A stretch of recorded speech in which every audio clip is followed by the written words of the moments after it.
And I've had an event fail before, if you guys remember. After the first DJ, I think, played, the sound system went poof. It went dead. Silence. Singabachinja plug, sichinje speakers. We called that the third person to assist us into trying to revive the party, but it was never revivable. What is Gucci Can Eaters? My name is Push, aka the creative queer, the masculine, cotton eating queen, kumganikazi, trip magas with fit, a captain of cool, a grill, gad. Welcome back to yet another video, another week, another video. Thank you so much for always deciding to click and return to this here channel with all its ebbs and flows and changes over the years. I really, really do appreciate each and every one of you guys. And to the people that I see in the streets who holler back, who say, hi, Push, we love what you're doing. What you're doing is really important. It really keeps a creative like myself, who I guess I consider myself a nano YouTuber, whatever the case may be, but a smaller YouTuber. It keeps me going because it makes me feel like my content and the things that I say online are being consumed by people who care and people who matter. So thank you a lot. And then I'll accompany that with also sort of acknowledging, because I was also like reflecting about, this channel and ways to improve it and what I'm going to do next year and plans, etc., etc. I do think over the past maybe month, I have to admit that I've been neglecting this here channel. This is my first baby. To be quite honest with you guys, I've been busy trying to plan this event, and it's been taking up most of my mental space and capacity and my energy. And also because I'm doing it alone. Yes, I have community, which I'm going to get into a bit later in the video. But yeah, man, I've been doing it and it's been draining me. And every time I come here, and I actually had to call out myself yesterday, it's like, it's the day before a video has to drop, and I'm scratching my head. I'm like, yo, what do I have to say? What must I say to them? Etc., etc. So it hasn't really been heartfelt as it has been in the past. If I do have vlog content, obviously I'll post that, but it hasn't been as heartfelt and as intended, and I can feel it, and perhaps you guys can feel it as the audience as well. So I thought to myself, this week let me sit down and give you the behind the scenes of what is actually stressing me and where I am about this event. Cause yeah, man, I wanna strike a balance at some point. I can't let things go on like this, because I love both my children. I love this as the main channel and the outlet, talking about the queer community, dating, etc. And then I love doing other creative things, hosting people, being the Orcs God at a house party, opening a circle. I enjoy that aspect as well. So there's many aspects to me as a creative, and I've been trying to find the balance. And yeah, I just have to admit to you guys, as my firstborns as well, that I have been neglectful, and I've noted that. And zailungisa. All I'm saying to myself during this period, and to you guys, is just allow me to suck a little bit at this. But I'll never skip. I'll never ghost. I'll suck at it. I'll post a video that I'm just like, whatever. But as long as I'm here, I'm not running away. I'm not avoiding. I'm still creating content. So I'm thinking about that. It's gonna happen. But anyway, I also just wanted to say that first, and then we'll get into the event, which is the main point of today's video, and as you can see by the title. But before we get into that, I always start with queer news. What is the latest in terms of the lesbian community? This came out last week, and it's been on my TikTok. American studs and American lesbians are just doing a lot right now. There's a famous queer couple, Court and Lex, who have recently come out with a boyfriend. Kanjani manje. If you guys don't know, there's Court and Lex are these famous TikTok couple who are moms, And apparently, omnyawa sana ebenemdana no cousin wake, and that's when I knew. But I can't off up. But anyway, they are this queer couple. One is mostly study, but is able to like switch it up a bit. One is feminine presenting, and they are in a relationship, or they have been in a relationship for all these years online. They even have some children. I'm not sure how many children, but they have children. And they were loved and adored on queer TikTok. They were celebrated because obviously they're moms and whatnot. And then the other day, they announced that they have a boyfriend that obviously they are sharing. So they're polyamorous and they have a boyfriend. And just the queer community was up in arms about that. But I when we thought you guys were lesbians. And it had me thinking the other day, I think within the sapphic community, there is a bit of like possessiveness that we do have. And I understand. Like, yes, we say we are queer and sexuality is fluid, but I say a big fluid towards my daughter, you know? It's like you announce a poem, it's like, boo! And I don't know if you guys read, I haven't read the article, which as a result, I'm not going to speak about it much, but I've been seeing it on my TikTok as well. It is titled, "It is embarrassing to have a boyfriend now." Like, nobody should be proud of that shit. So I don't know if Court and Lex heard about this. It's like, it's embarrassing. You guys like a man? You mutually like a man? Kanjani. I don't know what you guys think. As a sapphic community, as a lesbian community, how fluid is sexuality, you know? How much grace do we give? Not grace, but I don't know what the word to use. But even within, and it always feels like we're possessive, or I don't know what the word is, because yeah, I just failed to find the English. But it feels like the sapphic community is so like protective. But fuck, the moment utanda indoda, or you just have an inkling, like, we throw you the fuck out, you know, you are sent to the dungeons and you're not one of us anymore. Every time we have a conversation about the fullness of being queer, it's like, you can be queer, you can like all of the gender binaries, not gender binary, but you can like all of the genders except indoda. And yeah, I understand a concept, but yeah, unfortunately, we can't really have a say over people's lives and but yes, understand them. Like, it's embarrassing to have a boyfriend. So I don't know what you guys think in the comment section about lesbians who pop out. In fact, baya regressa, baya the other way, you know. You live your life as straight and then later on in life you come out as gay. But they live gay and then later on in life, I guess, come out as straight, I guess. I don't know. So I don't know what you guys think about that in the comment section. Do tell me if you think for sapphic women or for lesbians, how fluid is la fluidity? I think jumping then straight into today's topic. Yeah, man, guys, I've been stressed. I'm not going to lie. I've been stressed about this event. It is my first event. I'm riding solo this time. I've have shared on another channel, I've shared in another video my journey to get to this place of deciding, you know what, fuck it, let me do my own queer event. So I wanted to talk about building my first queer event in Johannesburg. It feels like such a big girl move, especially because in Johannesburg, you know, it's very cliquey. Those who know this and that, the third, and sometimes it does feel like you're not being let or you're not being given a seat at the table.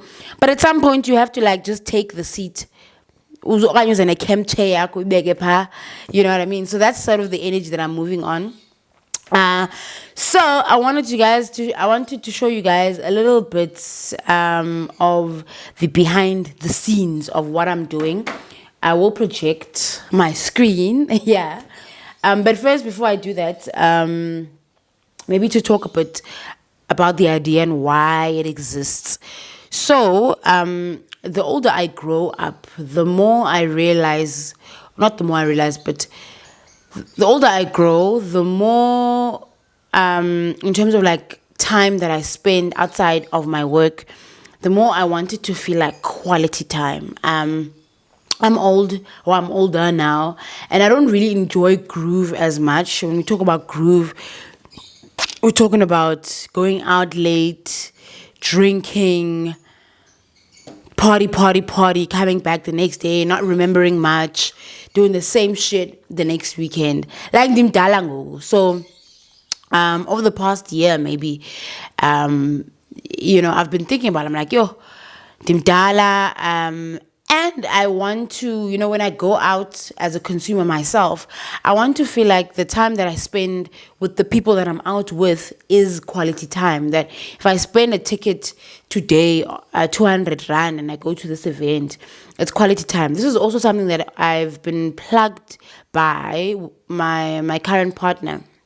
She loves very different kinds of events from me, events that are not too commercial, maybe call them alternative to me, at least, alternative to me. So she actually, now that I actually think of it, has been in a way a bit of an influence in sort of generating this idea and helping it come to what it is today. So I found that, going out, it just does not feel like I'm spending quality time.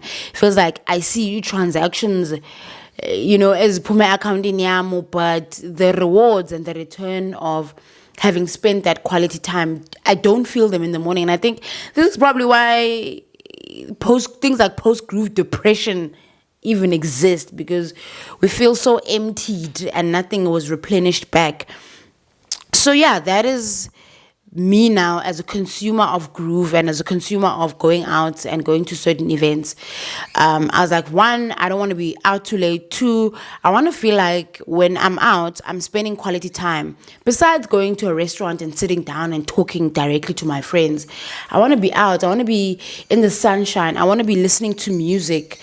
I want to be interacting with my friend here. I want to be engaged in an activity. And I remember one of the most beautiful memories that I have as a child is we went on holiday with my family, and we were at a hotel, this beautiful beach house, and we were, after a day of swimming and whatnot, we went into the house, and it was after eating or whatever the case may be, but we were all in the lounge area, and we're playing cards. And that's still to this day like one of the most beautiful childhood memories that I have, of just our family being together and we're laughing. How ya cheetah when I crazy eight. So I remember that very vividly, and this, I think, in the same spirit of wanting to recreate that, to make sure that if somebody's going out, they feel like they spend quality time out. And maybe this makes more sense for people that are older than a younger crowd. I don't know. But I think as a consumer, that's where the idea of the Backyard Hangout came from. So I wanted to create or recreate that feeling of home, that feeling of being able to spend quality time with your friends, doing things that are not here all the time, plug away from your devices and just spend some quality time while you're listening to music, while you're in a queer space. For me, that is the ultimate queertopia, just the ultimate sense of happiness and joy that I can enjoy frequency. So that's the space that I'm trying to create. So I think earlier this year I said, okay, I'm going to do this project. I'm going to do this, call it a project, but I'm going to do this event. But I've been scared the whole year. I've been like, okay, no, you can't launch it now. It's winter. People are not going to be interested. Okay. After winter came August. Shit, maybe I don't have money. Okay, what venue am I going to do this at? Then go September, I realized, hey, the year is going, and I will be so sad to have let this year gone by without even ever trying this idea out. So I began in October, and I said, you know what, fuck it. I'm going to put this idea out, and we'll see what happens. I put the idea out. I don't have any money. I'm funding this myself. I put aside some money. Now that I'm working, I've been saving some money, putting it in a different account.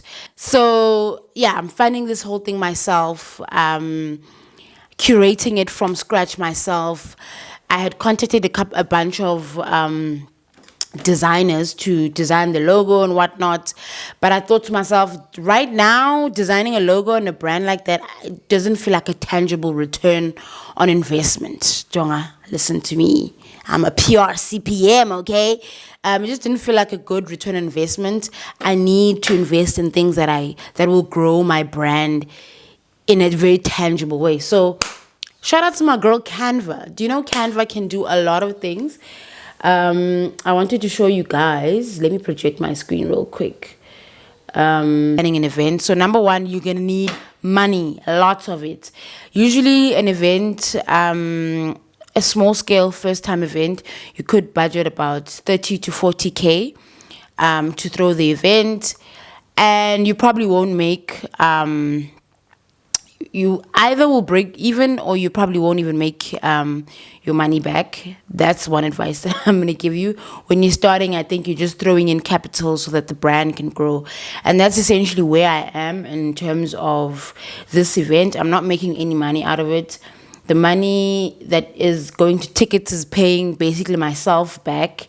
But there is still like a shortfall that I will experience. But it is what it is because I really, really do enjoy it. For me, it's like the same thing as hosting my friends. If I have them over, when times have been tough, I've been telling them, guys, pay me 100 Rand each of you guys and I'll host the best event ever. And then sometimes I'm like, nah, everything on me. All you bring is your booze and asileni, let's go. So for this event, I've budgeted about 35,000 rands. Most of the money is going to the production of it, the space that I'm hiring, the sound that I'm hiring, the decor, the lights. I think that's the main contributors of the money. And then there's also a public safety aspect of it. I have to spend a little bit of money on, yes, this won't be a big event, but I have to consider that I'm making people pay to come into my space. So in a sense that I'm responsible for these people. So there's security and first aid and all that thing that I have to, safety and security basically, that I have to budget for as well. So essentially each of my projects, essentially I treat this event like any project. If you're a project manager, you'll know the 10 bodies of knowledge, integration, scope, cost, time, procurement, stakeholders, all of those things have to be considered for an event as well. So it's been really exciting being able to use my project management background and knowledge into event planning. It is similar in a way because I do treat this party like a project. So that's the boring, call it behind the scenes part of it, or the boring side of planning the production, getting my suppliers. A lot of the people that I'm working with are new, a lot of the suppliers, but they are reliable. They are people that have worked with other people. They are people that have a social media sort of backing. So confident, I mean, that's my biggest fear. And I've had an event fail before. If you guys remember the event that I used to do back in the day, there was a day in particular, guys, I don't know what happened. We hired the sound.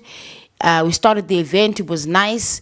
After the first DJ, I think, played, the sound system went poof. It went dead. Silence. Singabatshintsha iplug, sitshintshe izpeakers. We called that the third person to assist us into trying to revive the party, but it was never revivable. We even at some point used the speakers of the venue just to play music. In the meantime, we thought, okay, let's play a playlist on someone's mix on SoundCloud or whatever the case may be. It was a disaster. So I think having had that experience, having had an event fail, I'm not afraid anymore. I'm not afraid of failure. I can face failure straight on. What is even worse than failure is not having done the idea or implemented a dream of yours. So I didn't want to be that person. So I've had a failed event. I mean, before, what's new? What's new? The tickets start at 150. They're going to keep increasing up until the day of the event. I definitely am not planning on selling tickets at the door and later like admin buy online or go home, you know. So yeah, I wanted to show you guys the behind the scenes. I'm gonna be obviously projecting my screen now. But yeah, it's just a little behind the scenes of how I'm planning this event. Canva is your girl. If you are just an event person and you want to throw your own thing, Canva is your girl. So I decided to go with this. This is the main template that I got on Canva.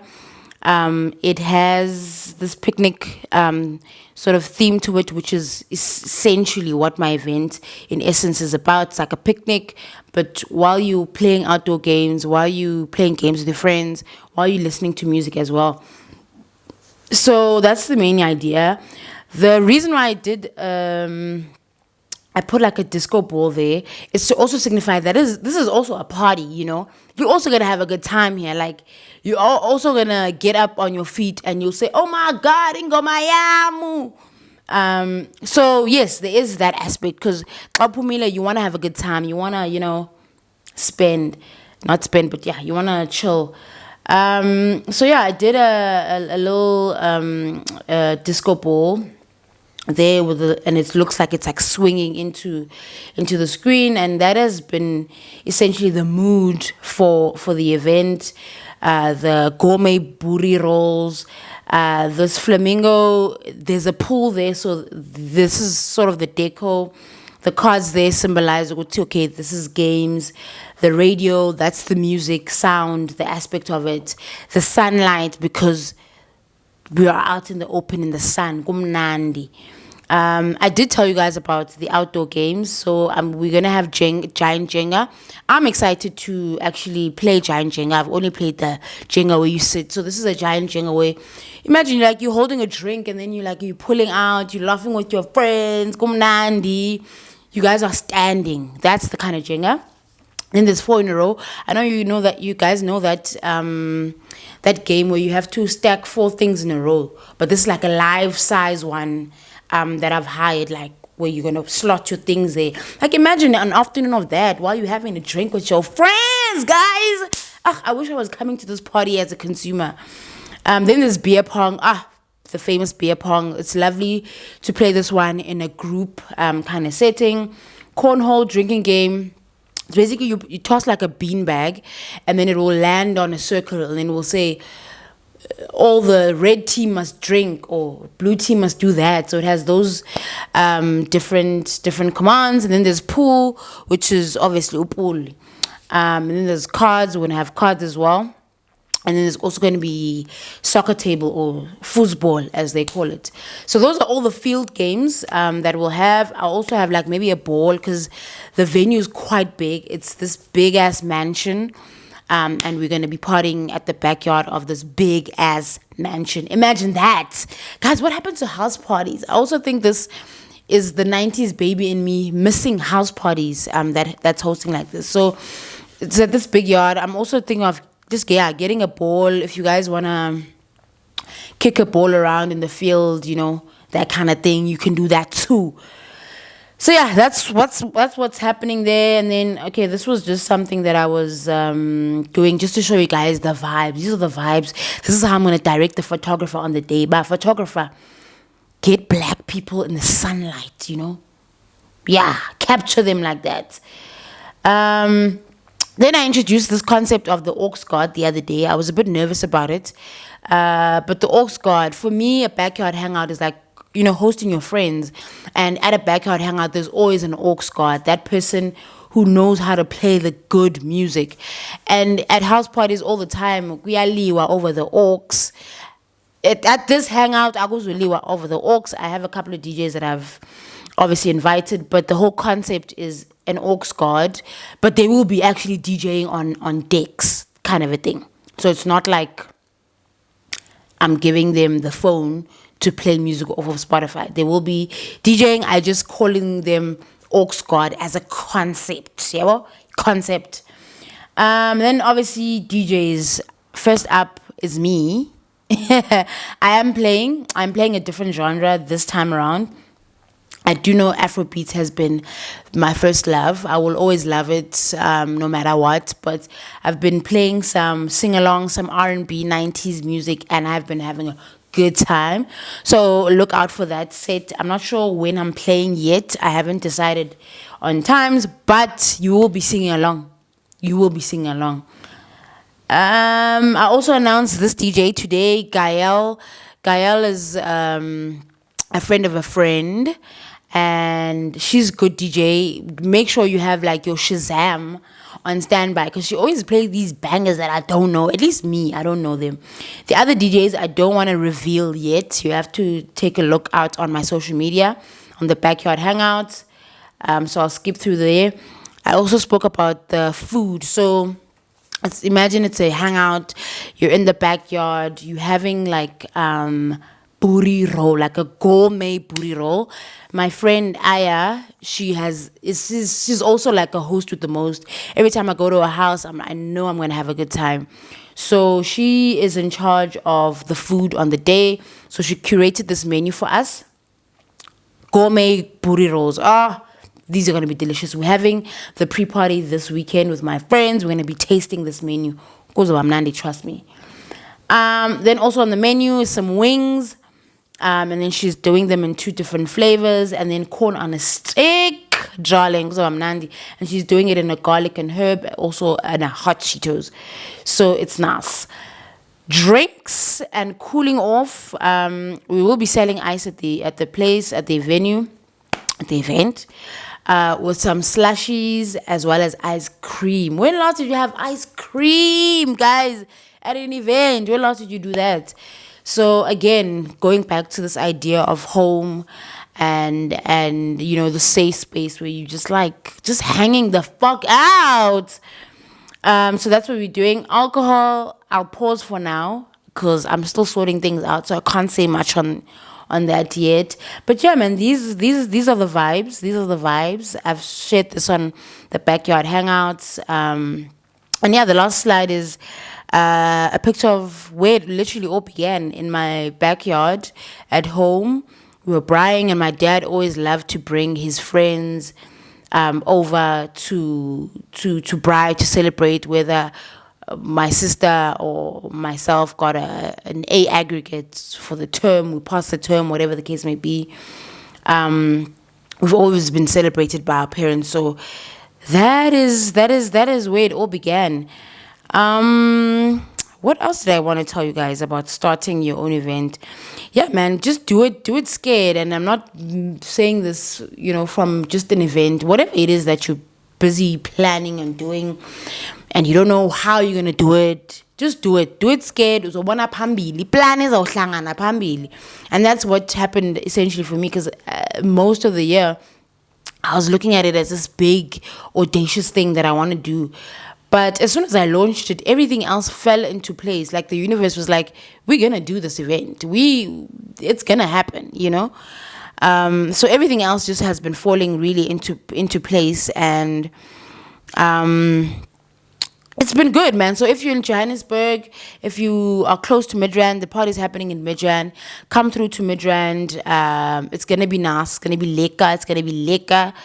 And yeah, man, I don't know if you guys have any comments or questions in the comment section, but I really just wanted to come on here and just talk about it, because the more I act like this is not happening in my life, the more I get stressed about, oh my God, I don't have any content from my YouTube. I don't know what to say to you guys. I don't know this and the third. But for me, this has been such an amazing experience and journey to get here, that for me, even if the event doesn't happen, like, Nibonile idea, but it's brilliant, and it's too nice. So I'm really looking forward to it, and I hope you guys are too. Do buy your tickets; they're still available.